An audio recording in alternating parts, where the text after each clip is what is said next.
Hi friends, ನಮಸ್ಕಾರ ಎಲ್ಲರಿಗೂ. ರಂಜೂಸ್ homely ಫುಡ್ಗೆ ಎಲ್ಲರಿಗೂ ಸ್ವಾಗತ. ಇವತ್ತೊಂದು ಸಣ್ಣ ಟಿಪ್ಸ್ ಜೊತೆ ಬಂದಿದ್ದೀನಿ. ಆದ್ರೆ ಇದು ಎಲ್ಲರಿಗೂ ಉಪಕಾರ ಆಗುವಂತ ಒಂದು ಟಿಪ್ಸ್. ಅಂದ್ರೆ ನಾನಿಲ್ಲಿ ಒಂದು ಇಡ್ಲಿ ಹಿಟ್ಟು ರೆಡಿ ಮಾಡ್ತಾ ಇರೋದು. ಕೇವಲ ಅರ್ಧ ಕಪ್ ಉದ್ದಿನ ಬೇಳೆ ಉಪಯೋಗಿಸಿ ಮಾಡ್ತಾ ಇರೋದು. ಒಳ್ಳೆ ಸಾಫ್ಟ್ ಆಗಿರುವಂತಹ ಉಬ್ಬಿ ಬರುವಂತಹ ಹಿಟ್ಟು. ಅಂದ್ರೆ ಇವಾಗ ಮಳೆಗಾಲ, ಹಿಟ್ಟೆಲ್ಲ ಉಬ್ಬಿ ಬರೋದಿಕ್ಕೆ ಸ್ವಲ್ಪ ಕಷ್ಟ ಆಗುತ್ತೆ. ನಾವು ಯಾವ ರೀತಿ ರುಬ್ಬಿಡ್ತೀವೋ ಅದೇ ರೀತಿ ಇರುತ್ತೆ ಕೆಲವೊಂದ್ಸಲ. ಆದ್ರೆ ಈ ಟಿಪ್ಸ್ ಉಪಯೋಗಿಸಿ ನೋಡಿ, ಖಂಡಿತ ನಿಮ್ಗೆಲ್ಲರಿಗೂ ಉಪಕಾರ ಆಗ್ಬೋದು. ಇದರಿಂದ ನಮ್ಗೆ ಸಾಫ್ಟ್ ಆಗಿರುವಂತ ಇಡ್ಲಿ, ದೋಸೆ ಎಲ್ಲ ಮಾಡ್ಬೋದು. ಬನ್ನಿ ನೋಡೋಣ ಹೇಗೆ ಮಾಡೋದು ಅಂತ.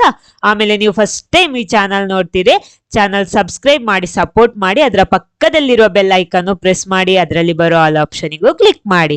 ಮೊದಲು ನೋಡಿ, ನಾನಿಲ್ಲಿ 2 ಕಪ್ ದೋಸೆ ಅಕ್ಕಿ ತಗೊಂಡಿದ್ದೀನಿ. ಇಡ್ಲಿ ಅಕ್ಕಿ ಏನಲ್ಲ, ಕೇವಲ ದೋಸೆ ಅಕ್ಕಿ ತಗೊಂಡಿರೋದು ನಾನು. ನೋಡಿ 2 ಕಪ್ ಕರೆಕ್ಟ್ ತಗೊಂಡಿದ್ದೀನಿ. ಇದನ್ನ ಚೆನ್ನಾಗಿ ತೊಳೆದು ನೆನೆಸ್ಬೇಕು. ನಾನು ಇದನ್ನ ಚೆನ್ನಾಗಿ ತೊಳೆದು ತರ್ತೀನಿ. ಒಂದು 2-3 ಸಲ ಚೆನ್ನಾಗಿ ತೊಳಿಬೇಕು. ತೊಳೆದು ತರ್ತೀನಿ ನಾನು. ನೋಡಿ ಇವಾಗ ಚೆನ್ನಾಗಿ ತೊಳೆದು ತಂದಿದ್ದೀನಿ. ಇದಕ್ಕೆ ನೀರು ಹಾಕ್ಬಿಟ್ಟು ಒಂದು 5ರಿಂದ 6 ಗಂಟೆ ಹೊತ್ತು ನೆನೆಸಿಡ್ಬೇಕು. ನಾನು ಇವಾಗ ಇದು ಮಧ್ಯಾಹ್ನ 3 ಗಂಟೆಗೆ ಮಾಡ್ತಾ ಇರೋದು. ನೋಡಿ, ಆಮೇಲೆ ಇದಕ್ಕೆ ತಗೊಂಡಿರೋದು ಕೇವಲ ಅರ್ಧ ಕಪ್ ಉದ್ದಿನ ಬೇಳೆ. ನಾನಿಲ್ಲಿ ಅರ್ಧ ಕಪ್ ತಗೊಂಡಿರೋದು. ನಿಮ್ಗೆ ಬೇಕಿದ್ರೆ ಜಾಸ್ತಿ ಬಳಸ್ಬೋದು, ತೊಂದ್ರೆ ಏನಿಲ್ಲ. ಇದನ್ನು ಅದೇ ರೀತಿ ಚೆನ್ನಾಗಿ ತೊಳೆದು ಒಂದು 2-3 ಸಲ ತೊಳೆದು ತರ್ತೀನಿ ನಾನು. ನೋಡಿ ಇವಾಗ ತೊಳೆದು ತಂದಿದ್ದೀನಿ, ಚೆನ್ನಾಗಿ ತೊಳ್ಕೊಂಡಿದ್ದೀನಿ. ಇದಕ್ಕೂ ಅದೇ ರೀತಿ ನೀರು ಹಾಕ್ಬಿಟ್ಟು ಒಂದು 5ರಿಂದ 6 ಗಂಟೆ ಹೊತ್ತು ನೆನೆಸಿಡ್ಬೇಕು. ಇದನ್ನ ಇಡ್ತಾ ಇದ್ದೀನಿ. ಅದೇ ರೀತಿ ನಾನಿಲ್ಲಿ 1 ಟೀ ಸ್ಪೂನ್ ಅಷ್ಟು ಮೆಂತೆ ತಗೊಂಡಿದ್ದೀನಿ. ಮೆಂತೆ ಕಾಳು ಇದು ನಮಗೆ ಅಕ್ಕಿ ಜೊತೆನೆ ಸೇರಿಸಬಹುದು. ಅದನ್ನು ಅದೇ ರೀತಿ ತೊಳೆದು ತಂದಿದ್ದೀನಿ. ನೀರ್ ಹಾಕ್ಬಿಟ್ಟು ಅಷ್ಟೇ 5ರಿಂದ 6 ಗಂಟೆ ಹೊತ್ತು ನೆನೆಸಿಡ್ಬೇಕು. ನೋಡಿ ಎಲ್ಲ ಕೂಡ ಆಗಿದೆ. ಅಂದ್ರೆ ನಾನಿದು ಮಧ್ಯಾಹ್ನ 3 ಗಂಟೆಗೆ ನೆನೆಸಿಟ್ಟಿರೋದು. ಅಂದ್ರೆ ರಾತ್ರಿ 9 ಗಂಟೆಗೆ ನಾನು ಇದನ್ನ ರುಬ್ತೀನಿ. ನೋಡಿ ಇವಾಗ 6 ಗಂಟೆ ಹೊತ್ತು ಕಳೆದಿದೆ. ಮೊದಲು ನಾನಿಲ್ಲಿ ಉದ್ದಿನ ಬೇಳೆಯ ನೀರು ಈ ರೀತಿ ಕಲೆಕ್ಟ್ ಮಾಡಿಡ್ತಾ ಇದ್ದೀನಿ. ಯಾಕಂದ್ರೆ ಇದು ರುಬ್ಬೋದಿಕ್ಕೋಸ್ಕರ ಇದೇ ನೀರು ಉಪಯೋಗಿಸಿ ನಾನು ರುಬ್ತಾ ಇರೋದು. ಜಾಸ್ತಿ ಬೇಕಿದ್ರೆ ನಿಮಗೆ ಜಾಸ್ತಿ ಸೇರಿಸಬಹುದು ಬೇರೆ ನೀರು. ಉದ್ದಿನ ಬೇಳೆ ಮೊದಲು ರುಬ್ಬಿ ತರ್ತೀನಿ ನಾನು. ನೋಡಿ ಚೆನ್ನಾಗಿ ಉದ್ದಿನ ಬೇಳೆ ಚೆನ್ನಾಗಿ ರುಬ್ಬೇಕು. ನೋಡಿ ಉದ್ದಿನ ಬೇಳೆ ರುಬ್ಬಿ ತಂದಿದ್ದೀನಿ. ನೋಡಿ ನಮ್ಮ ಅಕ್ಕಿ ಮತ್ತು ಮೆಂತೆ ಕಾಳು ನಾನು ಜೊತೆಗೇನೆ ಹಾಕೊಂಡಿದ್ದೀನಿ. ಇನ್ನು ಇದನ್ನ ರುಬ್ಬಿ ತರ್ತೀನಿ ಮಿಕ್ಸಿ ಜಾರಲ್ಲಿ ಹಾಕ್ಬಿಟ್ಟು. ಅದ್ರ ಜೊತೆ ನಾನಿಲ್ಲಿ ಅರ್ಧ ಕಪ್ ಅವಲಕ್ಕಿ ನೆನೆಸಿಟ್ಟಿದ್ದೆ. ನೋಡಿ ತೆಳು ಅವಲಕ್ಕಿ, ಪೇಪರ್ ಅವಲಕ್ಕಿ, ಅಥವಾ ನಮ್ಗೆ ಅನ್ನ ಅರ್ಧ ಕಪ್ ಉಪಯೋಗಿಸ್ಬೋದು. ಯಾವ್ದಾದ್ರು ಒಂದು ಸಾಕು. ನಾನು ಇವತ್ತು ಅವಲಕ್ಕಿ ತಗೊಂಡಿದ್ದೀನಿ. ಇದನ್ನ ಮಿಕ್ಸಿ ಜಾರಿಗೆ ಎಲ್ಲ ಒಟ್ಟಿಗೆ ಹಾಕ್ತಾ ಇದ್ದೀನಿ. ಅಕ್ಕಿ, ಮೆಂತೆ ಕಾಳು, ಆಮೇಲೆ ಅವಲಕ್ಕಿ 3 ಕೂಡ ಹಾಕ್ತಾ ಇದ್ದೀನಿ. ನೆನೆಸಿಟ್ಟಂತಹ ಅವಲಕ್ಕಿ.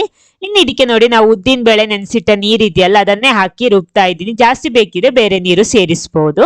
ನೋಡಿ ಇದು ಕೂಡ ರುಬ್ಬಿ ತಂದಿದ್ದೀನಿ. ಎಲ್ಲ ಕೂಡ ರುಬ್ಬಿ ಆಗಿದೆ ಇವಾಗ. ಓಕೆ, ನೆಕ್ಸ್ಟ್ ಇದಕ್ಕೆ ರುಚಿಗೆ ತಕ್ಕಷ್ಟು ಉಪ್ಪು ಸೇರಿಸಬೇಕು. ಆಮೇಲೆ ಇದನ್ನ ಮಿಕ್ಸ್ ಮಾಡಬೇಕು. ಮಿಕ್ಸ್ ಮಾಡೋದು ನೋಡಿ, ಇವತ್ತು ನಾನು ಈ ಚಪಾತಿ ಮಾಡುವ ಲಟ್ಟಣಿಗೆ ಇದೆಯಲ್ಲ, ಅದನ್ನ ಉಪಯೋಗಿಸಿ ಮಿಕ್ಸ್ ಮಾಡ್ತಾ ಇದ್ದೀನಿ.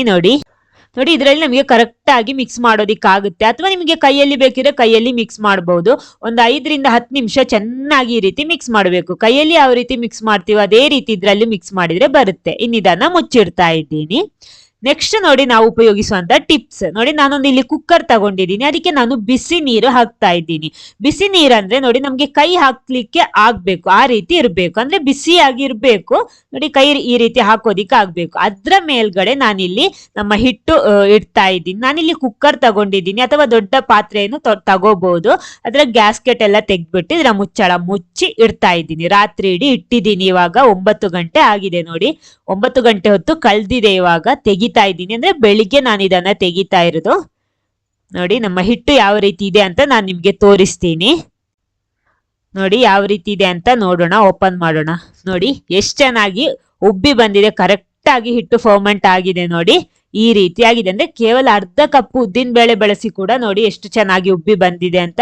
ಅಂದ್ರೆ ಈ ಟಿಪ್ಸ್ ಉಪಯೋಗಿಸಿ ಮಾಡಿದ್ರೆ ಖಂಡಿತ ನಾವು ಮಾಡುವಂತ ಹಿಟ್ಟು ಚೆನ್ನಾಗಿ ಉಬ್ಬಿ, ಅಂದ್ರೆ ಕರೆಕ್ಟ್ ಆಗಿ ಫರ್ಮೆಂಟ್ ಆಗಿ ಸಿಗುತ್ತೆ. ಅಂದ್ರೆ ಚಳಿಗಾಲದಲ್ಲೆಲ್ಲ ಇಲ್ಲ ಅಂದ್ರೆ ಫರ್ಮೆಂಟ್ ಆಗೋದಿಕ್ಕೆ ಸ್ವಲ್ಪ ಕಷ್ಟ ಆಗುತ್ತೆ.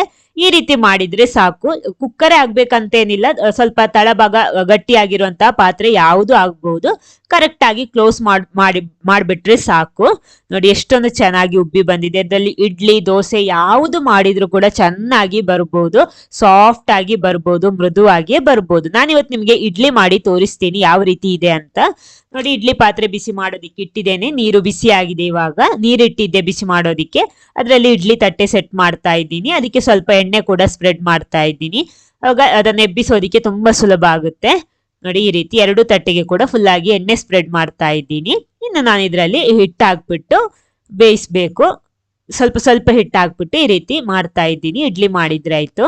ದೋಸೆನೂ ಮಾಡ್ಬೋದು, ದೋಸೆನೂ ಚೆನ್ನಾಗಿ ಬರುತ್ತೆ. ಒಂದು ಹೈ ಫ್ಲೇಮಲ್ಲಿ 15 ನಿಮಿಷ ಬೇಯಿಸ್ಕೊಳ್ಳಿ. ನೋಡಿ 15 ನಿಮಿಷ ಆಗಿದೆ.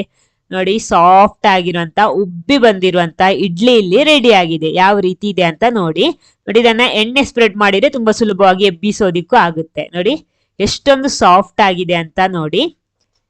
ಈ ರೀತಿಯಾಗಿದೆ. ಈ ವಿಡಿಯೋ ನಿಮ್ಗೆ ಇಷ್ಟ ಆಗಿದ್ರೆ ಖಂಡಿತ ಒಂದು ಲೈಕ್ ಕೊಟ್ಬಿಡಿ. ಅದೇ ರೀತಿ ನಿಮ್ಮ ಫ್ರೆಂಡ್ಸ್ ಫ್ಯಾಮಿಲಿ ಮೆಂಬರ್ಸ್ ಜೊತೆ ಎಲ್ಲ ಶೇರ್ ಮಾಡಿ, ನಿಮ್ಗೆ ಇದು ಒಳ್ಳೆ ಟಿಪ್ಸ್ ಅಂತ ಅನ್ಸಿದ್ರೆ. Okay, thank you.